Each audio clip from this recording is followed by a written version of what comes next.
Hey guys, it's Alyssa here at the DanceWear Corner Superstore, and today I want to talk to you about how to sew your ribbon and elastic on your pointe shoes. Now, there are a lot of different ways that you can do this, so I highly recommend talking to your teachers to get the best fit for your foot. Essentially, when you get your ribbon and elastic, it's going to come in one long strand. When you are cutting your ribbon, you definitely want to take the long strand of ribbon, fold it in half, and cut it at the crease so that it's even. Once you've done that, take both of those pieces of ribbons and fold those in half. Cut again at the crease for both sides. At the end, you should have 4 even strands of ribbon, 2 for each shoe. And with your elastic, I like to measure how much I need based off of how snug I want the elastic to be around my foot. This you can typically do with just a pen or a pencil to mark where you want to cut the elastic. Now, in terms of sewing, there's a lot of different ways that you can do it, like I've already stated. So I'll talk to you about what I consider to be my guidelines in sewing a pointe shoe. Here we have a seam in the center on the profile, and then of course we have our seam in the back right here. Those are going to be what I consider my guidelines in terms of sewing. Now, again, every way that you sew it is differently. I tend to sew on the inside of the shoe right below where the elastic drawstring is. We don't want to sew it on top of the elastic because then that's going to restrict our drawstring when we need to pull it or make it tighter or looser.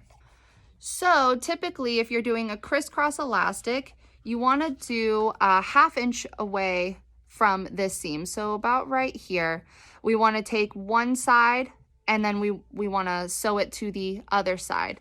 That's for your single loop elastic. If we want to crisscross it, we would take that same guideline, that 1/2 inch away, and diagonally come across to this seam.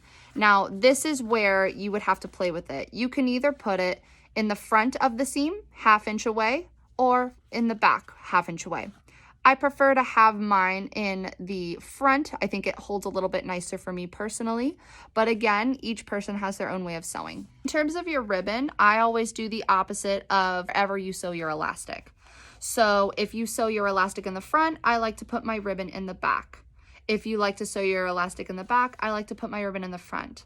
And the reason why I like it to be opposite is so that the shoe is nice and pulled up on the sides, especially when they're new pointe shoes and you're breaking them in. Also, another little tip, if you are noticing that when you cut, your ribbons are getting frayed, definitely you want to make sure that you don't let those little pieces get by. Don't just cut the frills off. I would take a lighter and lightly graze the edge of your ribbon back and forth until it becomes hard so it does not fray anymore. If you feel like your ribbon is pulling or coming loose, you can always take the ribbon and you can fold it in half like such. That way, when you put it in your shoe, it is a double layer, so it'll stay a little bit stronger.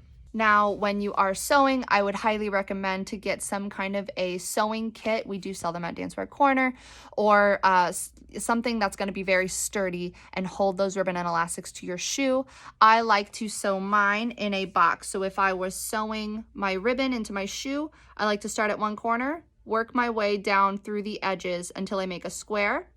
When I find myself up at the top, I just do an extra little crisscross. So I'll diagonally sew from here to here, and then I'll do another one from here to here. So it looks like a box and then an X across. And that just really stabilizes my ribbon so it doesn't go anywhere.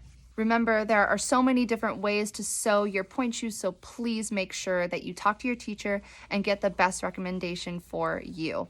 If you guys have any questions about sewing, please reach out to DanceWear Corner, as we'd love to answer any of those questions. Thank you guys so much for watching my video, and I hope to see you in my next one.